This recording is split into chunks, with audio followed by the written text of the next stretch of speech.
చెత్త కనిపిస్తే అక్కడికక్కడే సస్పెన్షన్, పారిశుద్ధ్యంపై నిర్లక్ష్యం వహిస్తే ఊరుకోం. ఇక్కడ మా ముందు చెత్త ఎట్లున్నా చూసిపోదురా జర ఇవాళ వీడియో తీసన్నా పెడతాం. మా ముందే రోడ్డు మీద ఎంత భయంకరమైన చెత్త, మరి ఎవరిని సస్పెండ్ చేయాలో జర వీడియో తీసి చూపెడతాను. నీ ట్విట్టర్కు పెడతా, డైరెక్ట్ నీ సీఎంఓకే పెడతా. త్వరలో ప్రతి జోన్లో ఆకస్మిక పర్యటనలకు వస్తా. ఇవన్నీ మళ్ళీ జెడ్పీటీసీ ఎన్నికలకు సంబంధించిన స్టంట్లు ఇవి. ఇన్ని రోజులు ఎందుకో ఆకస్మిక పర్యటనలు చేయకపోతే, ఆకస్మిక తనిఖీలు చేయకపోతేవి 2.5 సంవత్సరాలుగా. ఎలక్షన్లు ఉన్నాయి అన్నప్పుడు ఒక స్టంటు.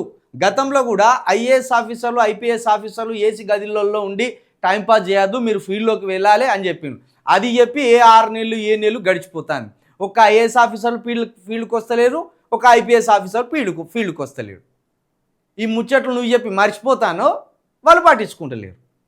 అంటే నువ్వు ఎంత బాగా పాలన చేస్తానో అర్థమైపోతలేదు.